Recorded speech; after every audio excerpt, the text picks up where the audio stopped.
it's very embarrassing. I mean, you go like, you wear sunglasses, you wear a cap, and you feel, yeah, no, I can't be recognized, Yes, last time nobody wear masks, right? I would have actually. What are you busy with these days? Nothing, completely jobless. So, Hossan, I think it's quite safe to say that most people who know you from your shows, from the stuff you've done in public, they know you as a funny guy, right? So have you always been a funny guy? I think so. I mean, when I was growing up, I used humor or being funny as, I think, kind of like a defense mechanism. Wow. Because, I was small, short, skinny, not very good at a lot of things. And so I think humor was kind of like my shield, in a sense, Yeah. for being bullied. Yeah, I mean, I came from an all-boys school. Do you know what I mean? So it's always, it's every boy for himself, really, unless you have a gang, you have a clique. And so I think, you can't fight back physically. So I either use sarcasm, humor to kind of deflect a lot of stuff that came at me, Okay, can I show you a photo from when you were, Sure. younger? This is a photo of you with your family. So these are your parents. That's you. Oh my gosh, it's Puncak in. What's Puncak in? Is that even in Singapore? No, and look at that car, my goodness. So my family would regularly take holidays in Malaysia, right? We used to go with all our cousins and aunties and uncles, and we would go in a convoy. What do you think about when you look at yourself, pre-Hossan Leong? What do you mean? This is me, it's still the same skinny geek. I mean, what is this, the 80s? Because I can tell because your shorts are all the way until your, Yeah, it would have been late 70s. late 70s? Yeah, late 70s, early 80s maybe, yeah. I wouldn't say we were poor, but we got by. Dad and Mum worked really, really, really hard. I mean, very grateful because they gave us the foundation. Dad was a factory worker on Pulau Bukom. So every day he had to take this rickety ferry from what is now Labrador Park to Pulau Bukom, where the Shell oil refinery was. And he was working for a Dutch company that would manufacture the oil drums for the oil. So yeah, it was daily commute with workers coming in and out. Mum worked as in admin. So you're living with them, right? And then you start moving into acting. You start seeing your name in papers, on TV, and all this and that, right? You start getting press. People know the name Hossan Leong. When you were first in those spaces, do you remember ever feeling like you didn't belong? That you didn't come from the right family, the right background, you weren't wearing the right things, anything like that? When I was doing theatre back then, there was no social media. So a lot of the support base for the necessary stage where I started were very grassroots, ground, kind of thing. So then suddenly television happened, and then suddenly you get recognized on the streets. No way that we would get to broadcast. My dad never thought I had a real job when I was doing theatre. I don't know what my son's doing lah. And then suddenly his friends would come and tell him, "Hey, I saw your son on TV." Then my dad go, "Oh yeah, yeah, now he's on TV." Suddenly validation job. Yeah, it was a strange feeling because suddenly this sudden rush of quote-unquote fame was interesting for me because I didn't know what it was all about. Because when I was doing theatre in necessary stage, nobody gives whatever. You just do, you say job, you're an actor, you deliver the message through the medium of theatre. But suddenly you're doing TV and then people go, hey, you're the one on TV, right? And then most of the time they go, what's your name? I don't know your name, but you're on TV, right? Anyway, so suddenly I had cash, had money, and I've always wanted, you kind of like, not to aspire, but yeah, you wanted to buy things. Yeah. You wanted to have sunglasses. You wanted to wear branded stuff. Yeah, I went that way for a little bit. Okay.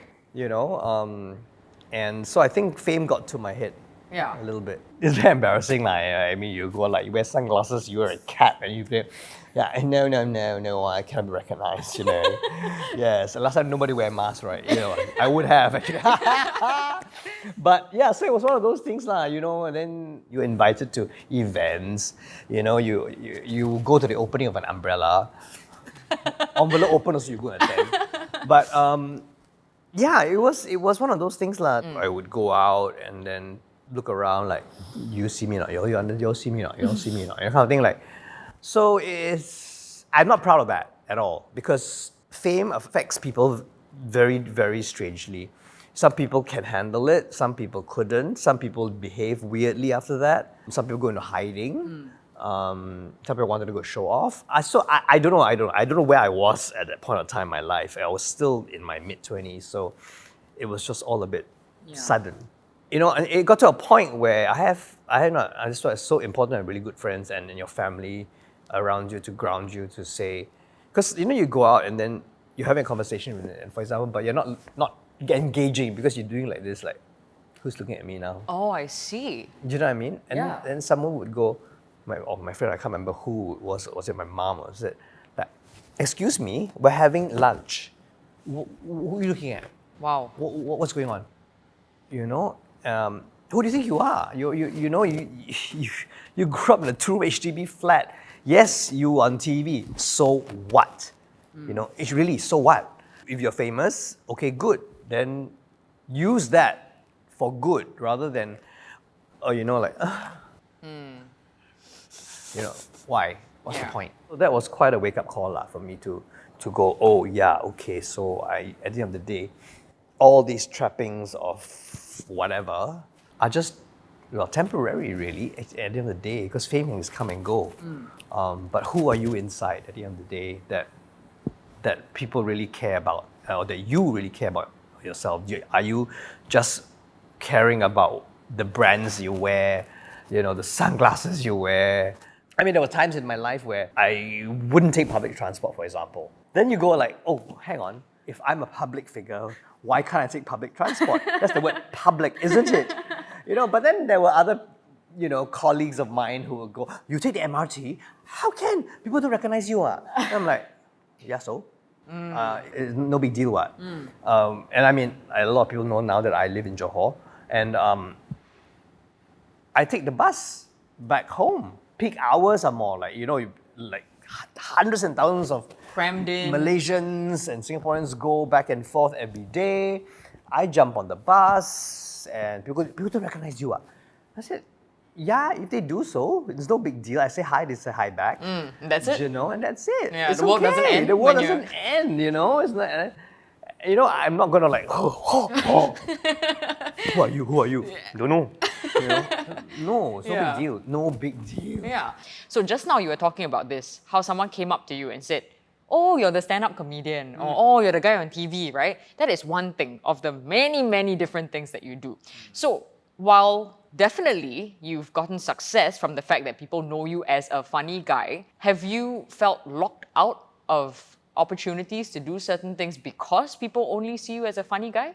I think back in the day on television, while I was on television, I was always known as the funny guy because, you know, I was Kermit's sidekick or whatever, My words reflect the senseless destruction of the earth.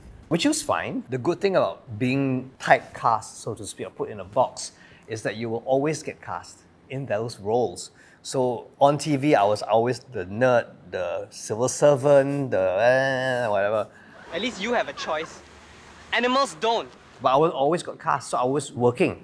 But then you will never get the role of, you know, the hero in a sense, unless it was specially written for you. Then later on in life, I was approached by an organization to become a board member. And because I was, you know, also really involved with the organization a lot, I said, sure, if you have me, I'll be more than happy to be on the board. But the chairman of the board back then saw the nomination and he went, but he's only a comedian. What you know, what do you mean? He can't be a board member. So then it hurt me a little bit because like, what are you trying to say? That I am not capable enough? Am I just a funny man? Am I stupid? That's why you don't want me on the board. I can't make decisions. So I was thinking to myself, well, you know, if that's what you think, then you don't deserve what I can contribute to the society, to the organization. So yes, it has locked me out of certain roles, certain jobs. But then again, this has been some years back, a decade ago or whatever. But I've, you know, I guess moved on from all that. And like I said again, I've got nothing to prove. I've done so many things which I don't need to talk about because the proof is in the pudding, is it? In the pudding. So much of your love is performing, moving, dancing, entertaining, smiling, laughing, right? So as your body changes, do you fear losing the ability to do that? Yeah. I was, because I have a little of osteoarthritis in my knee, and it hurts like crazy, you know, and it started in 2019 when I turned 50. Just like that, right? I was like, ow! And, you know, I went through all kinds of stuff, like inject steroid, put gel, whatever you put. I mean, I should be bionic man, you know. Everything except for actually knee replacements. So it affected my dancing, movement, flexibility. So I have to now kind of pivot to what I cannot do, I don't do. What I can do, I will do to the best of my ability. So recently I did a charity show and with just a pianist and me singing songs, telling jokes. And that's simple, right? Because I just stand there and I enjoy doing that. I don't have to go like 5, 6, 7, 8. Cannot already, you know. So that's why when I direct shows now, I just like, okay, yeah, you do. You all can. You're all 25 something. Do. You know. So you just gotta know your boundaries and your parameters. You work around. You work within. And then you see yourself now also going through changes. 49th birthday in the hospital, right? Do you remember that time? I do. Yes. Do you remember what it was for? Yeah. So 2018, I had the opportunity to film an HBO special. And the filming was in Batam. I had to fight. It was a fight scene. So did all the fight scenes, and then I don't know what I did. I knocked out my tooth. You knocked out your tooth? Yeah. So see different colors and anyway. Fell out?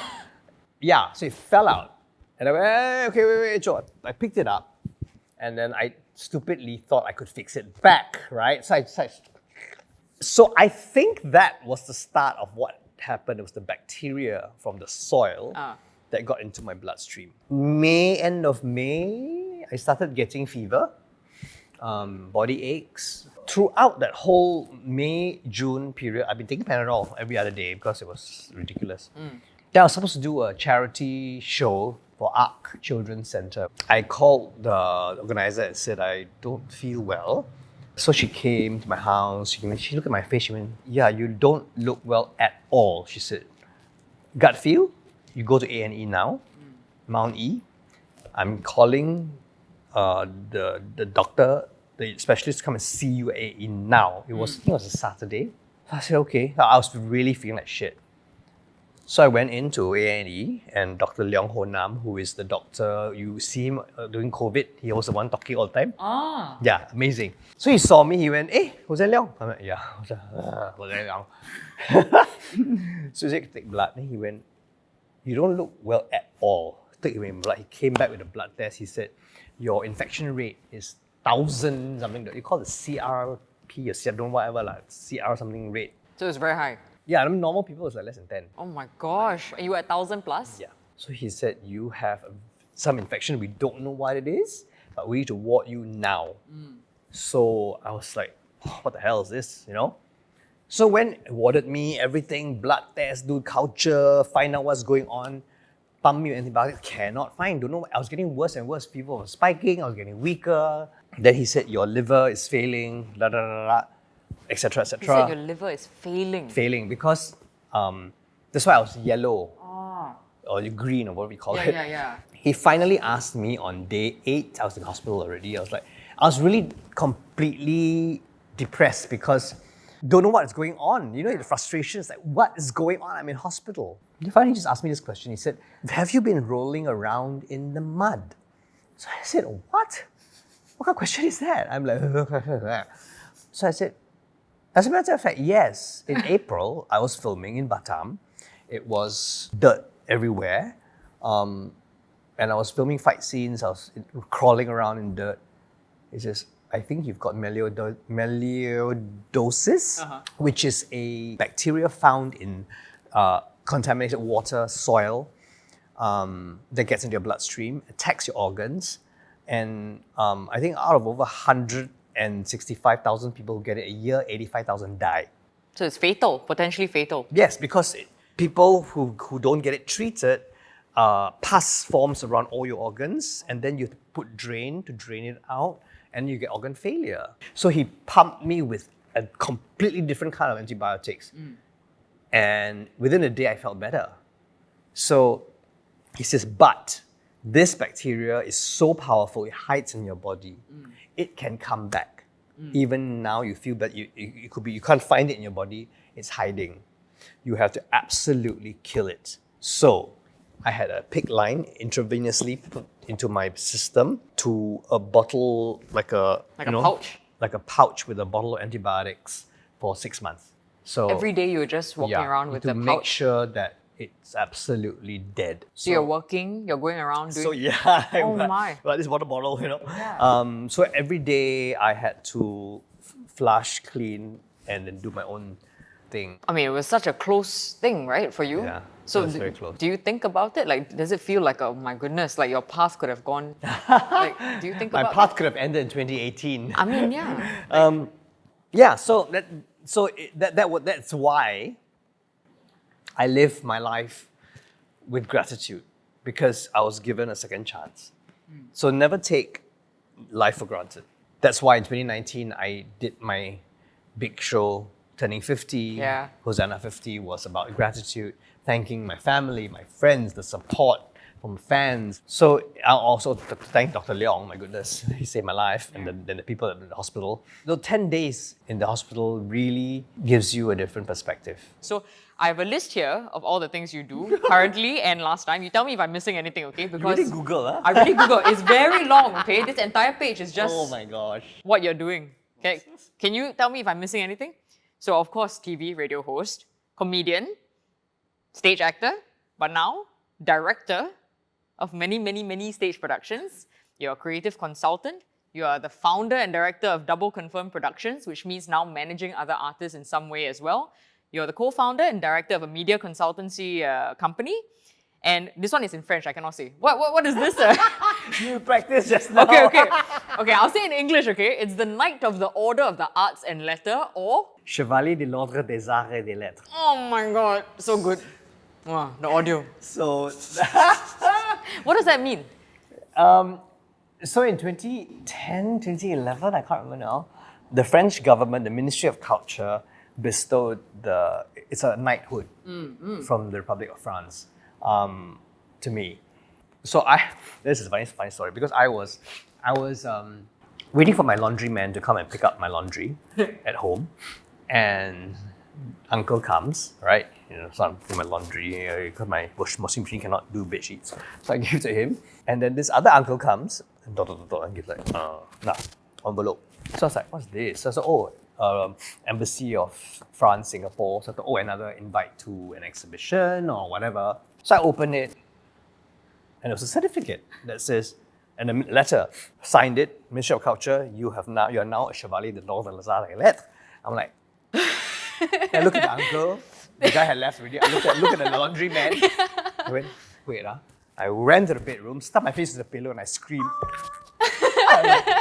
Like, who gives this to you? Do you know what I mean? Yeah. I never asked for it. Yeah. And so I was very, very, very, very, very touched. And very, very honored, very grateful. And meanwhile, laundryman has no idea what's going on. The laundryman thought I was mad. Okay. I mean, he's like, what's wrong with this man? It's just bed sheets. You know? And yeah, so So I'm very grateful to the French government and the embassy for always being so supportive, and the whole French community at large in Singapore. There's a huge community here, and I try. And next year I've got a musical called A French Kiss. Yeah, it's very kosher. Don't worry, no tongue involved. Yeah, so to me, I think that was one of the greatest, proudest moments of my life to get that award. And not even asking for it. And the ceremony was amazing because I think that was a moment where I could see that my parents were really actually proud of me for having done all that, all the years of, that's not a real job lah, to being conferred the knighthood. Yeah, and your parents were there to see that. Yes. That's wonderful. Yeah. So you've moved, right? You've moved from being you are the artist, people are, directing you. What are you very sure that you're looking out for? I think it's important for people I work with to grow. Even one of my, she's a dresser. She's known as, she dresses people in backstage, like Miss Saigon. Now she's doing Miss Saigon and stuff like that. In my show, Hosanna 50 in 2019, I said, you're not just a dresser, why don't you design my costumes as well? So I made her my designer as well. Things like that. So you give people opportunities, you just push them. And most of the time, and more often than not, they will rise to the occasion and they will be amazing. Yeah. So it's my faith and trust in people. I go, this is your job, do it. So whenever I am directing a show or I'm in charge of something or a project, I am Nick Fury. Avengers, assemble. You assemble the best team around you. I have given you the power to decide. And it gives them ownership. Yeah, that's wonderful. Yeah. And now, right, now that, you've done this, you're in this stage of your life, it seems to me that knowing what I know about what you post online and stuff like that, you seem to have come to a very different phase where you talk pretty often about your nephew. Yeah. Right? So why is your nephew so important to you in your life? Well, I think having a child that's part of your family in your life changes you. The responsibility of making sure that this kid grows up, with the right values. And like one famous song said, be careful what you say, children will listen and children will hear and they will learn. Children are not born bigoted. They're not born to hate a certain race, a certain color, a certain orientation. They learn because they've been taught. So for me, as an uncle, I think it's important to be able to impart love and kindness to the child. For me, is to love the child as much as he needs and as much as I can. And because I know I'll never have children on my own. So I will give, if anything ever happens, touch wood, but I will give everything to him. That's how it has changed my life. Having a nephew. And it's just wonderful when he sees me, he runs to me and hugs me and makes me play with him. We play Where's the Bear. It's the little things like that, it's just to hear him laugh and giggle and he calls me Uncle Bubble. Oh, He doesn't know my name. He's 5. He calls me Uncle Bubble. Uncle Bubble. Uncle Bubble. The reason is because when he was 1, I bought him those bubbles you blow. Yeah. And Uncle Bubble, Uncle Bubble. And it has stuck. Uncle Bubble. So from Singapore boy to Uncle Bubble now. Yeah. Or Singapore Bubble Boy. Singapore Bubble Boy in the Boy. bubble. Yeah. Yeah. When you move forward, right now in the next phase of your life, whatever comes forward from this, as you're moving and the people in your life are also moving into this stage, does anything scare you? Do you see anything around you that scares you about this phase of life? I have a friend also, a Malaysian. So we were going to go to KL to meet him for dinner. was catch up, basically. So Thursday night, we spoke with him. Hey, we'll see you tomorrow.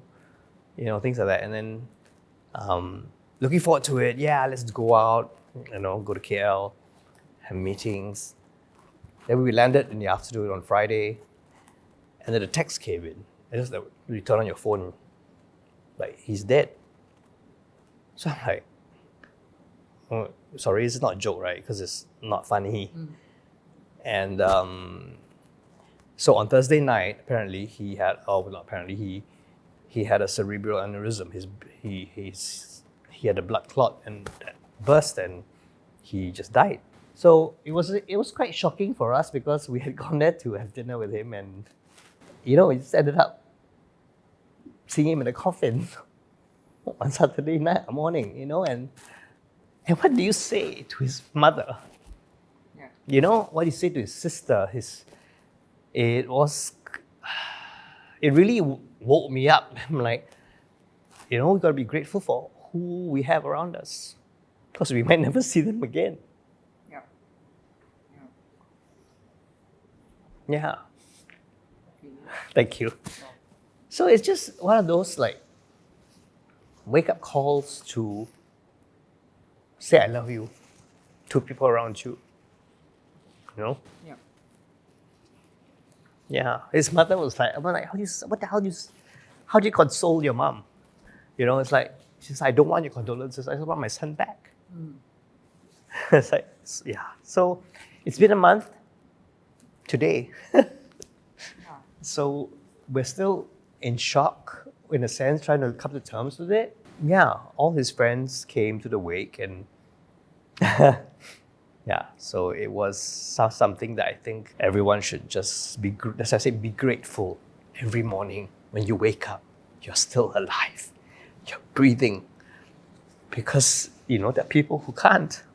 So we will all go, when it's your time, hopefully long in the future. Well, I never know, right? So, Yeah. What do you want your nephew to remember you for?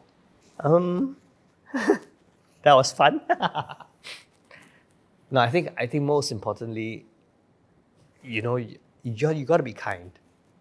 And I know it's a very cliched thing to say, but you never know what people are going through daily.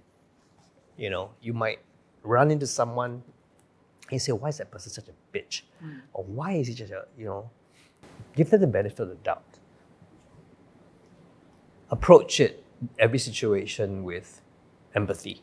People have backgrounds that you don't know about. I mean, here I am like opening up my whole life to everyone, but you know, people go through hard times, happy times, sad times. And I think it's important to understand that everyone has a journey, and we should respect that journey. And so I want people to look back and go, let's just celebrate joy, celebrate being grateful. Hossan made people laugh. Thank you for making me laugh, but also for telling me so many stories about your life. May I give you a hug? Of course. Thank you, Hossan. Thank you, kid. You made it! Thank you for watching this first episode of The Real Deal with Hossan Leong. I'm going to be sitting down with different profiles from all sorts of different industries, business, entertainment, politics, sports, to talk to them about their personal lives and their stories that we haven't heard before. So if there's a particular person that you really want us to speak to, please just comment below, let me know who you want me to talk to, and I'll see you for the rest of the episodes in this series.